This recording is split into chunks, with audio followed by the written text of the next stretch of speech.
Alright guys, hey, welcome to Ask a Puppy Trainer Show episode 227. I'm Sparky. We usually have Bethany here with us, but she's playing hooky. She got sick again. No, she got the sniffles that everyone's getting. Everyone's sick right now, so we get it.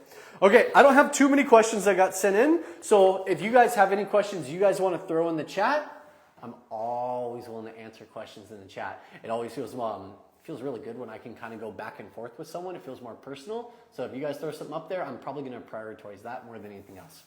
Okay, we will start with Diana CB. 9-week-old Bernedoodle. How do I stop the biting? Redirecting the toys works for a second. Okay, so when it comes to training puppies, I think of it less as he's not biting you. He's teething, he's nipping, he's trying to figure out his boundaries, and he's also figuring out what he's allowed to chew. But sometimes it goes a little bit deeper than that. I want you to think about the base needs of your dog. We have a physical energy well, we have a mental energy well, and then we have the ability to settle when both of those have been depleted. Right now, your energy well is probably high, and your mental energy well is probably pretty high. So what does that mean for dog training? When I bring dogs out of the crate, when I work with them for 30 minutes to an hour and kind of give them like a little free time, activity time window, I put training in there. I put some walking, I put some play, I put some enrichment. So what does my day look like when I bring a dog out of the crate?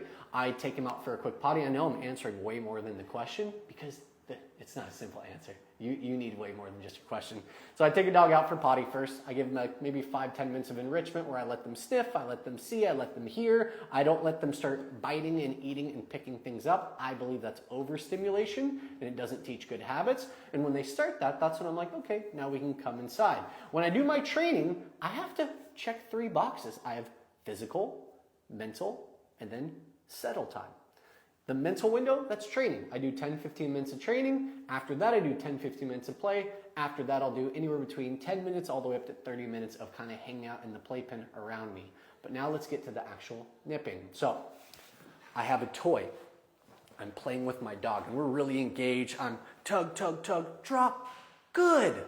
Sit, treat, break, and I give it back. But as they play, I'm noticing a lot more teeth on my hands. She's kind of redirecting away from the toy to my hands. That's her telling me that she doesn't want to play. She wants something else. She wants some mental enrichment. She wants food. She's biting your hands. She wants to eat. She wants to work. Pull out your food. Honestly, we have a pretty universal rule in our program. If your dog's out of the crate, you should have a leash on and a training pouch on your hip. Because what your bait bag, your training pouch does is it means that you always have food. So you're always able to put your dog in training mode. I pull out a little handful of food after my dog's redirected to my hands multiple times. I give him my no. I've stood up. I pause for a second. My puppy looks a little confused, a little hesitant. I pull out food. Puppy, come, good food. Easiest relationship building exercise that you can ever do with your puppy. Recall, literally. Coming when called and name recognition. Don't add a sit, don't add a stay, don't add a down. Come, good food, come, good food, come, good food. Add the name in there in the beginning. Puppy, come, good food, come, good food. You get the idea. Give some mental enrichment, and you're going to see them start slowing down after a little bit, taking food a little less quickly, less motivated to get to the food. When they start tiring out, if they still have some energy and they're less interested in food, go back to your play. You've now mentally enriched them and work them to make them a bit more tired. They'll be more into the toy now. When they give up on the toy, they're not interested, and they're kind of still going for hands, then you have 2 choices. This is where people kind of start that free time window. Free time in our world isn't freedom to roam. 9-week-old puppy, heck no, not freedom to roam. You have a 1-year-old baby. That's a baby. He needs his crib and he needs to be in his nursery. But we have an alternative to that. There are definitely times where I could have a little playpen in the living room with me, put my puppy in the playpen for 10-15 minutes, and he's pretty tired, so he's kind of walking around, he's whining a little bit, he maybe jumps up on the pen, and I kind of bump the pen just to kind of get him back down. And after a few minutes of him whining and fussing, he just goes to his bed, lays down, and takes a 10-15 minute nap. Pat yourself on the back. You became a dog trainer from that moment forward because you mentally and physically enriched your dog, and then you gave them settle time. Puppies don't settle naturally. Most of them don't. If you do have one that does, you have a unicorn. Be happy, you're lucky. Most of them don't. You have to teach a dog who's tired how to settle. It's like teaching a kid how to go to school and be bored. We did it our whole lives. Your puppy's learning how to do it now. So all of this mental and physical enrichment is what you're looking for to get to calmer settle time. If you're getting nipped at during play, switch to training. If you're getting nipped at during training, pause, step in, bump your dog back a little bit, reinforce your boundary. There's something called spatial pressure. If the dog is constantly jumping on me and nipping at me, I'll do a little leash pressure up and away from my body. So I actually prevent them from getting all the way to me. Once they give in, I give in and relax my arm. By the way, when I do this pressure, all 4 feet should still be on the ground. Don't helicopter your dog off the ground. That's not what we're asking for. We're applying a pressure that creates a boundary that they can't pass because you're physically stronger and your arm is longer than their body is to get to you. So hopefully that helps. Cool, I could go into that so much more, but I'm gonna cap it at that. We have a follow-up biting one. You might have already said answers, but it's My puppy, 19 weeks old, have arousal and frustration biting outside. Any tips? Outside, I need you to give me a little bit more information on it. Is it on the walks? Is it when he sees a dog? Is it during training? Is it on a long leash? Is it off leash? Give me more info. I'd love to answer your question. And then there's another question for a year-old, 2 months, if you want to. Ooh, I like that. Damn, Instagram's got some tiny little writing. Oh, yeah, they can look up my nose while I do it. Bethany's favorite. All right. When I leave him out of the crate alone, he freaks out and won't settle. Is there an earlier part to this? There it is. Hi, I have a 1 year and 2 month old Dachshund. I'm just telling you guys now, this is a puppy program, so I can give you advice, but I'm going to gear it more to like an 8 or 9 month old puppy. He is crate trained and does great in his crate. When I leave him, I would like for him to be able to be left alone out of the crate sometimes, but give us a second. When I leave him out of the crate alone, he freaks out and won't settle. Is there a way to ease him into this? Is it bad if I always leave him in crate if he's more comfortable? I love you. You're great. You're excellent. What a wonderful friggin' question. I'm going to even answer that for a 1 year and 2 month old dog because that is a wonderful question. She's asking if she can keep her puppy, or no longer a puppy, it's an adolescent puppy. Your puppy's a puppy until about 1.5 years old, 16 months old. So she's asking if she can now go from leaving her dog in the crate where he settles, he's very comfortable, he's very relaxed, bring him out of the crate when she leaves, and when she leaves already, he's kind of freaking out and carrying on. So my opinion as a professional dog trainer is I have no issues putting a dog in the crate when I leave, especially if they do well there. Your breed especially, I always have trouble saying that breed, and Bethany makes fun of me. I guarantee she'll already make fun of me for how I've said it prior to this. When you leave that breed in the crate, you got to think about what they are. What's their primal drive? They're go-to-ground dogs. So they would actually make burrows and sleep underground if they lived in the wild. That crate is like a burrow for them. So I truly believe they're more comfortable in the crate because the crate is where they feel most naturally comfortable. Could you create something like that outside the crate? You absolutely could. I find that breed is one of the highest separation anxiety breeds that I've ever worked with in the last 18 or 19 years. And they've gotten progressively worse with separation anxiety in the last 6 or 7 years. So my opinion, I'd use the crate because he does so well in it. If you do want to create another solution, don't use a playpen, because a playpen, I have seen so many, you're going to butcher the name of the breed, Dachshunds, got it right that time, Dachshunds. I've seen so many of them jump up and get a paw caught.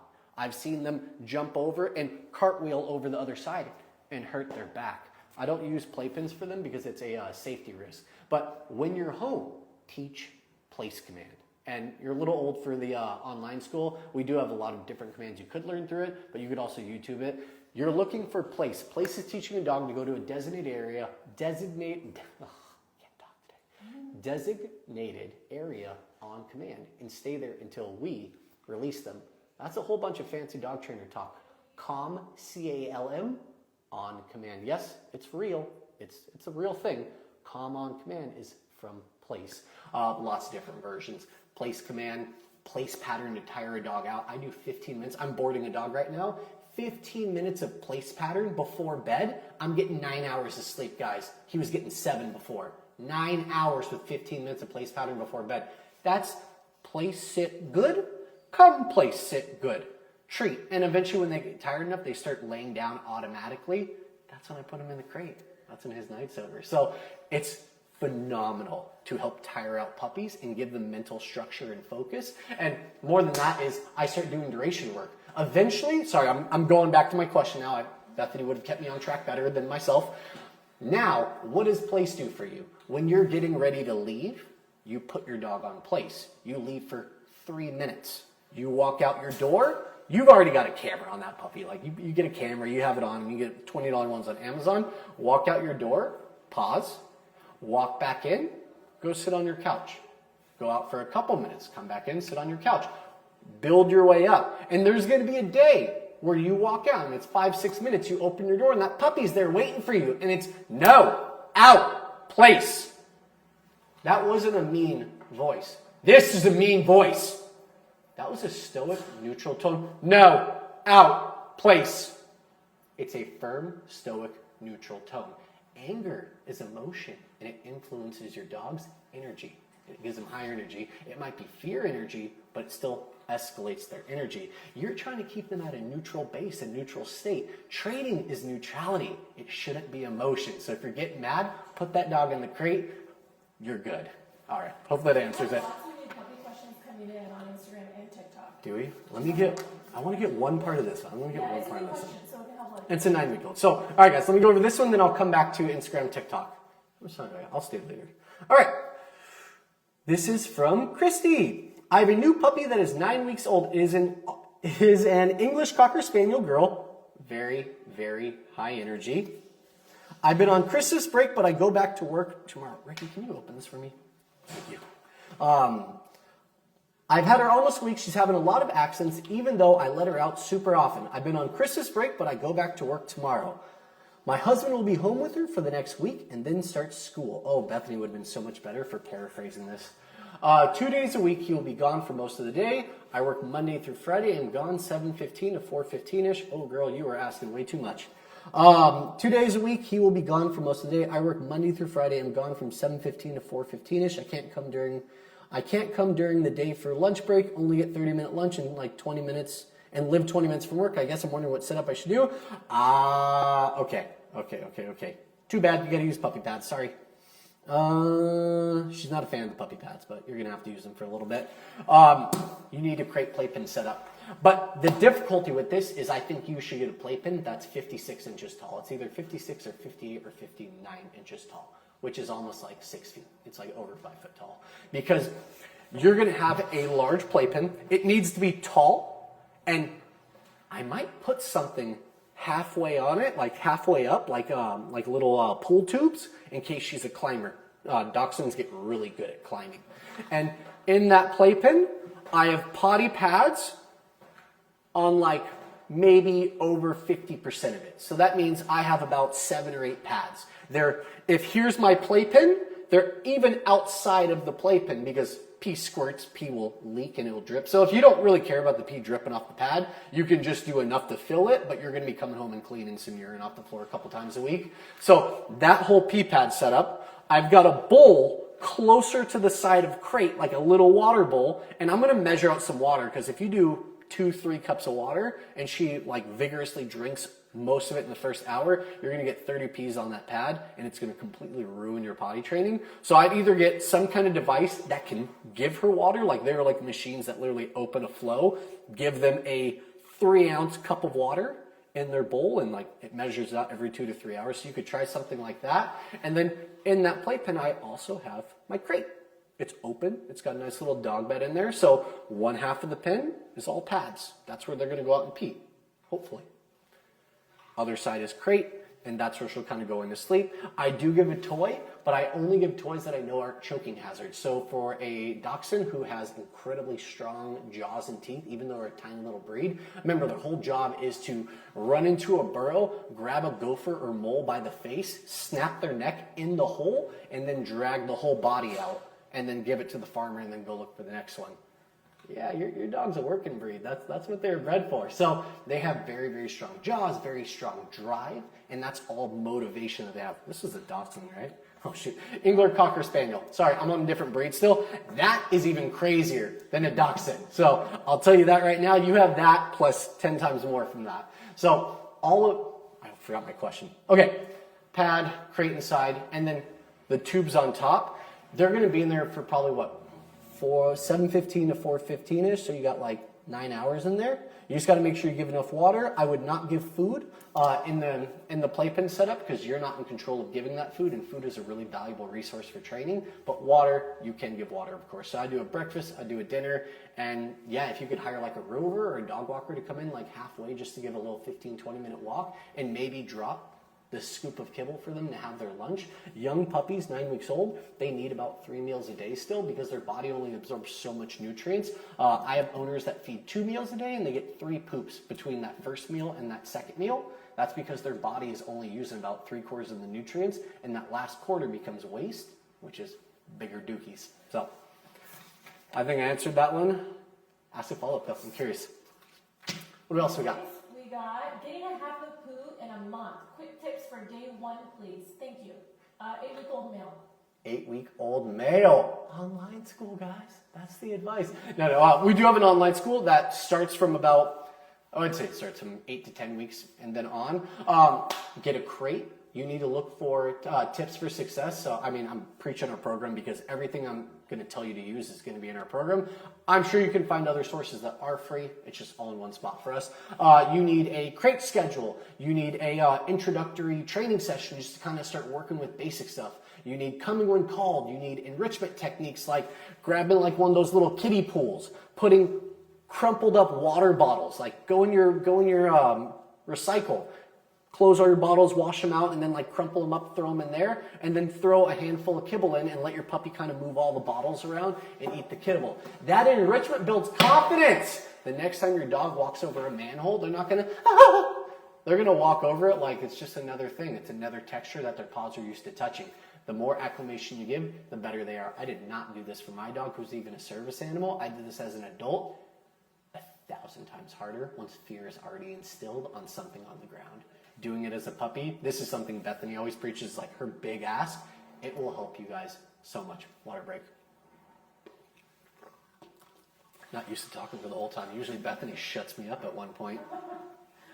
Enrichment techniques, relationship building exercise, which is the coming when called. I'd be practicing 30 to 50 repetitions of come every morning. For a dog that's like 4 or 5 months old, I'm doing that in 5 minutes. Like, it's the easiest thing ever. Name, come, good food. Name, come, good food. Name, come, good food. Name, come, good food. I'm not exaggerating. It's that fast. It's constant repetitions. When they start getting a little bit tired, your puppy is being 8 weeks old, right? 8 weeks? Yeah, they're not going to be able to go that fast. You're going to do it over 15 minutes instead of 5. So give triple the amount of time, but still make sure it's not come, good food, talk to your husband for 5 minutes. No, come, good food, pause, food, come, good food. Name first too, by the way. At a sit, when they start slowing down and being a little bit like more hesitant to come, they're getting tired. Come, sit. One finger to the nose, right above the head. When the head goes up and the butt goes down, mark you're good, give your treat, wait a couple seconds, do another come. So you're just doing them one after another. I would say that's the most valuable technique I could teach you guys in 30 seconds. Bethany's #1 thing. Her enrichment. Nope. What For do you first day at home. What? No. Oh, no affection. Yeah, but if they watch any of our show, they assume it's that.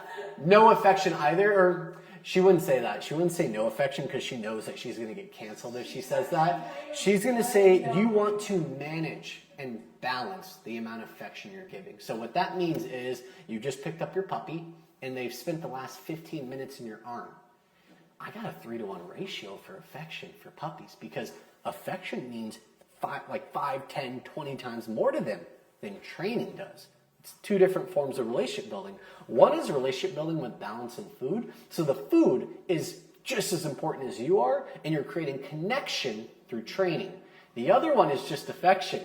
There's no like training connection. It's just separation anxiety. So if you're holding your puppy all the time, start putting those puppies on the ground, get a leash on them, and start teaching them how to follow you guys around. And if you're constantly going room to room, get them a crate. Help them out. Put them in a playpen. Give them some separation from you guys. Otherwise, you're going to be like me and my wife, and we can't leave our dog who's still alive. We literally can't leave her. She goes everywhere with us. Everywhere. Finding a sitter, it's like buying childcare. She's not a small dog. No, she's like 60 pounds. It's like buying childcare. It's been like $100 a week to go have dinner. So use the crate. be better than I was 13 years ago. I actually married into the dog. She's totally going to see this too. I'm getting red because I'm actually getting nervous now. Okay, next question. We'll brush right over that one. I have a 10-month-old golden started walking her off leash. How can I reinforce a strong recall, specifically when she tends to get super distracted? How can I improve training? This is more puppy and that's more like adult dog stuff. I preach you for that. That's awesome that you're starting to do that. Personally, for me, I would do long leash. So I would do long leash in a controlled setting, off leash in a controlled setting. After I've proved that with long leash in a controlled setting, I can have 20 dogs with varying energy levels walk by. I can have a dog walk by and stare at my dog. Rah, rah, rah. And it won't matter. My dog's like, whatever. Come. Oh, yeah, forget those guys. And just walks over to you. That's proofing. So I proof in stages. I proof on a 6-foot leash. I proof on a 20-foot leash. I proof off leash at a 5 to 10-foot difference. I personally use e-collar because I'm extremely scared of dogs getting hit by cars, and that's just a risk I don't go by. So I do off-leash e-collar if I'm ever going to do off-leash, because you need some form of leverage and recall that is like a definitive form. So that's my opinion. You guys don't have to do all that. I'm just giving you my opinion. But yeah, I'm doing proofing. So I'm going in very slow stages. I would personally never have a dog off-leash if I can't have a dog come within 10 feet of that dog, bark at them from 10 feet away, and then stare them down, and then the owner pulls them away. If my dog takes a single step towards them, I cut the off leash. I'm back to long leash again. And how do I proof long leash? Well, it's a little tough. I mean, you do kind of have to get a couple corrections in there. I mean, I'm sure you could do it positive reinforcement only. I think it would take you a lot of food, and I would be using a long leash for maybe like 6 months to a year and a half, because there's nothing in the dog's brain that says if I run, something's going to hurt me, like a car.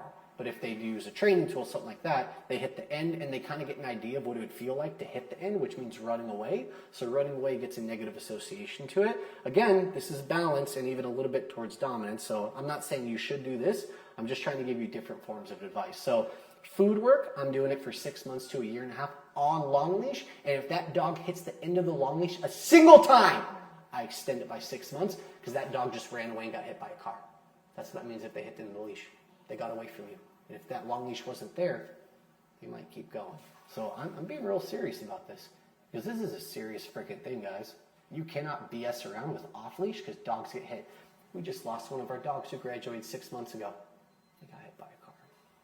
Broke our heart.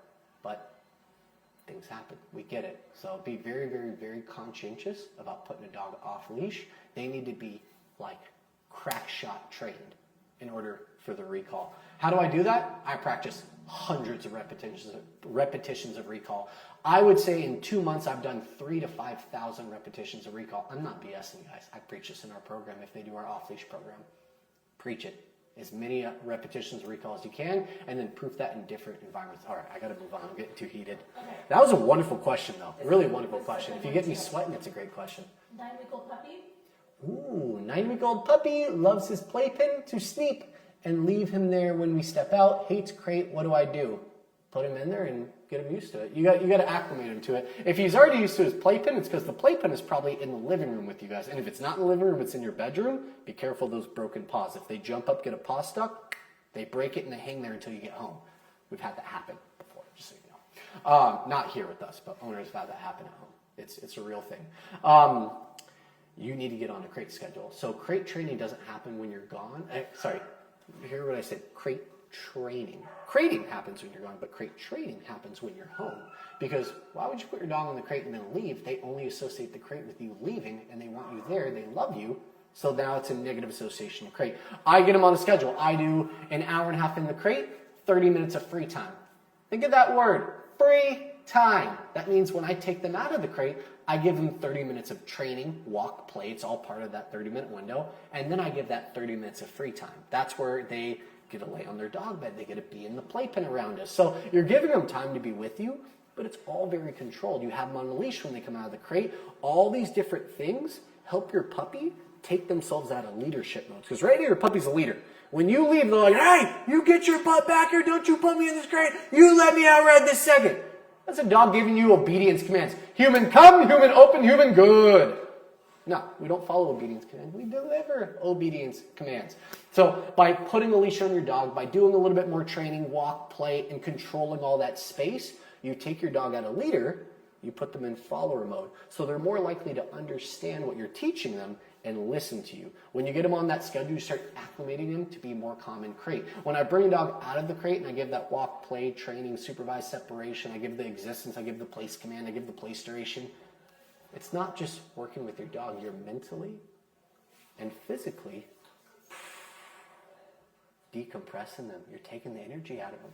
So when you do eventually put them back in the crate, I won't lie to you, you're going to get barking for a week or two. But once you get over that hump and you're constantly doing the training, you're constantly tiring them out, they're eventually going to settle in the crate. Because in my almost 19 years of doing this, I've only had one dog fail crate, truly fail crate, happen the last 6 months with me.